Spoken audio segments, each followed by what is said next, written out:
Tahukah anda sebenarnya lari kat Malaysia ni lagi susah berbanding berlari di negara 4 musim.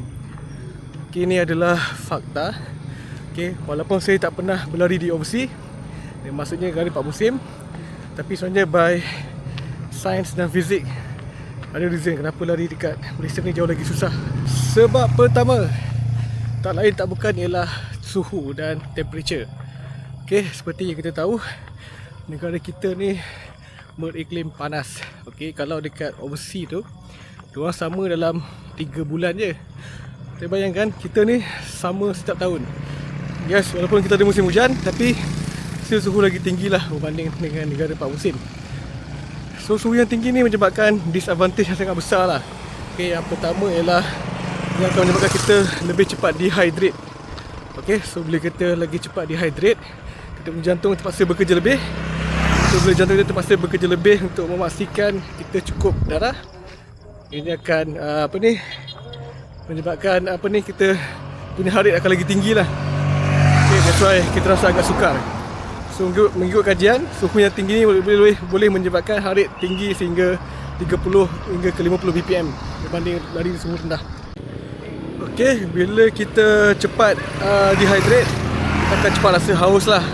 So menyebabkan kita perlu berhenti water break untuk memastikan badan kita kekal hydrate dan juga untuk memastikan jantung kita berada dalam paras selamat lah, iaitu zon 3 atau zon 4. Okay, that's why suhu panas ni adalah big disadvantage. Tapi kalau kita lari kat tempat sejuk, sepatutnya dia jadi kita punya advantage lah, sebab kita dah biasa train tempat panas. Bila kita train lari tempat sejuk, of course sepatutnya dia membantu lah. So far saya tak boleh buktikan lagi sebab saya tak pernah lagi berlari di negara musim sejuk, kecuali di Cameron lah. Tapi Cameron tu bukit, tak kira. Faktor kedua ialah kelembapan. Okay, so negara kita ni dah iklim panas dan lembap. Kelembapan di Malaysia ialah sebanyak 90%. Okay, kalau kelembapan di negara musim kebanyakan dalam 50 to 60% lah. So kenapa kelembapan ni menjadi salah satu faktor lah lari dekat Malaysia lagi susah berbanding lari dekat negara 4 musim. Okay, kadar kelembapan yang rendah akan menyebabkan baju anda lagi cepat kering lah. So anda takkan basah kuyup macam saya tengah berlari sekarang ni. Okay, senang cerita, bila kelembapan rendah, peluh akan cepat kering. Okay, berbanding dengan negara macam ni. So bila cepat kering, ini akan menyebabkan anda rasa lebih selesa lah berbanding basah kuyup macam ni lah. Okay, baju rasa berat, okay, dan badan pun rasa berat dan tak selesa. Itu masalah dia lah bila kelembapan tinggi ni. Selain itu, peluh yang banyak juga akan menyebabkan fungsi jantung anda bekerja dengan lebih untuk memastikan peluh keluar dan badan anda dapat disejukkan lah supaya boleh kekal temperature dalam tolerance yang okey. Alright, so jangan main dengan humidity ni. Ini adalah faktor, tapi kelebihan dia lah kita tak rasa kering lah. Bila humidity rendah ni, kelemahan dia lah tekak dengan mulut akan rasa kering lah. So akan minum air juga. So saya tak nak lari overseas lagi. So teori ni tak dapat dibuktikan unless saya pergi overseas. Okay, faktor yang ketiga ialah masa. Okay, masa itu adalah emas, dan masa adalah komoditi yang paling penting di dunia ni. Tapi sebabkan tak nampak, so tak semua orang appreciate masa ni lah. So apa kaitan masa dengan kesusahan running kat Malaysia ni? Apa kaitan dia? So berbalik kepada punca nombor 1 tadi, iaitu suhu yang panas. Okay, so bila Malaysia ni panas, kita punya masa nak lari ni limited. Anda ada option sama ada awal pagi ataupun selepas maghrib atau waktu malam. Itu je. Okay, kalau anda lari selain pada windows waktu ni, bukan tak boleh, tapi ni agak suffer dan menyesakan lah. Hanya orang yang kental macam Iron Man ni boleh lari. Kalau pelari taman macam kita-kita ni, tak payah seksa diri lah. Silap-silap boleh kena heat stroke. Okay, so kita tak banyak masa. Macam itulah, kita tak boleh lari tengah hari, tak boleh lari pukul 3 petang, tak boleh lari pukul 11 pagi kan. Itu kita limited lah. That's why running kat Malaysia ni susah. Masa yang sangat terhad. Tinggallah kita sibuk dengan urusan masing-masing kan, betul tak? Apa 4 lah. Okay, faktor yang keempat ialah anda susah nak plan anda punya rutin training. Okay, especially yang melibatkan long run lah. Okay, sebab masa tak cukup. Okay, sebabkan tadi anda ada masa yang limited untuk training.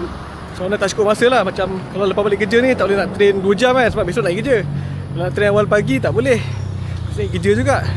So menyebabkan anda punya sistem training tak berapa perfect lah.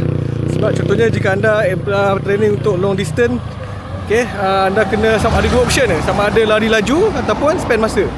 So katalah anda lari 10 kilo kan, kalau lari slow memang sejam lebih. So nak anda kena lari pace 5 atau pace 4 lah, baru dapat bawah sejam. Okay, itu adalah antara punca lah susah nak power kat Malaysia ni, sebab training plan yang agak sukar. Okay, tapi yalah, kalau power lah, tak power lah. Okay, faktor kelima ni lah faktor yang paling bermasalah bila lari kat Malaysia. Okay, so tempat lain saya tak tahu, tapi yang saya pasti dan yakin dan apa saya tengok, problem nombor 5 ni lah problem yang paling payah. Okay, ini memang tak dapat dielakkan, termasuk saya jugalah. That's why performance tak improve. Okay, selepas anda penat berlari di cuaca yang panas dan memenatkan macam ni, automatik anda akan craving air manis bergula yang sejuk. Automatik. Okay, bila kita dah bong ni ataupun dah run, kita cakap okay, lepas ni kena cari kopi ais lah, kena cari cafe latte lah, cari hot chocolate lah. Okay, dan kebanyakan kedai-kedai air manis kat Malaysia ni banyak, dan dalam masa yang sama ini akan menyebabkan anda kelaparan dan automatik anda teringin nak makan nasi lemak lah, nasi ganda lah. So apa jadi pada anda punya running hari ni? Imagine kita dah lari 1 kilo, dah lari sejam, 40 minit, 5 km untuk burn the fat, burn kalori. Lepas tu kita makan balik benda-benda yang menambahkan fat dan kalori lah. That's why kebanyakan orang dia punya training tu stagnant je. Nampak dia lari tapi tak kurus-kurus. Dan sama performance pun sama. Ni diri saya lah, saya cakap diri saya lah. Okay, sebab tu memang masalah dekat Malaysia ni. Tak percaya tengoklah waktu KL Car Free kan, lepas habis tu tengoklah dekat 7E, kedai mamak beratur orang, mesti dia akan beli at least saya Milo, kopi 100 plus. Okay, air masak, benda tu memang tak boleh elakkan lah. Lepas tu kedai-kedai mamak dekat tepi-tepi tu pun memang kita tengok penuh orang makan nasi kanda, selemak, canai. So tu problem kat Malaysia lah sebenarnya. Dekat overseas dia tak tahu. Okay, sebab saya tak pernah lari overseas, tapi saya tahu makanan kat overseas tak sesedap kat Malaysia lah. Ini saya yakin. Makanan kat Malaysia memang paling sedap di dunia lah. Tak dinafikan lah. Jadi, adakah satu kerugian kita lahir dan berlari di Malaysia ni? Tak juga sebenarnya. Dia depend pada perspektif lah. First kali kita beruntung sebab kita sentiasa berlari dalam keadaan yang sukar. Okay, maksudnya kita ni dah di-train dalam keadaan yang sentiasa susah. Okay, so bila kita ada peluang untuk lari kat tempat-tempat yang saya cakap sejuk tadi tu, kemungkinan besar kita akan lagi perform lah. So kalau ikut bacaan saya, kebanyakannya bila orang yang tinggal di iklim macam kita ni, bila lari di negara 4 musim, diorang akan lagi laju at least satu pace lah. So katalah anda biasa lari pace 6.5 kan, kemungkinan anda boleh lari pace 5.5 dengan lebih relax dekat negara sejuk. Ini adalah kelebihan lah. So disebabkan suhu kita yang konsisten sepanjang tahun, ini menyebabkan kita tak perlu cari macam-macam baju lah, baju larian untuk winter lah, summer lah, nak kena boleh windbreaker, nak kena pakai jaket, nak kena pakai apa semua. So kita baju yang sama boleh pakai sepanjang tahun. Ini adalah kelebihan jugalah. Tak perlulah memenuhkan almari dengan baju-baju yang tak pakai.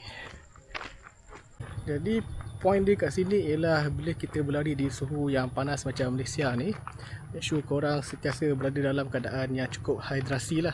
Air kena cukup. Okay, so nak tahu betapa pentingnya hydration ni, kalau kita tengok bila World Cup tu dibuat di negara musim panas macam Brazil, dekat Arab itu, dekat Afrika, every 20 minit diorang akan ada water break kan. Sebab apa? Sebab memang hydration ni penting lah. Hydration ni penting lah. Ianya akan efek anda punya jantung dan juga bawah pinggang lah. Bawah pinggang akan bekerja lebih. So mungkin anda rasa hari ni anda okey, boleh lari, tak minum air pun okey walaupun panas kan. Tapi sebenarnya untuk long term dia akan efek lah. Ini apa yang saya baca, sebab saya bukan orang perubatan, tapi apa yang saya baca dia akan efek.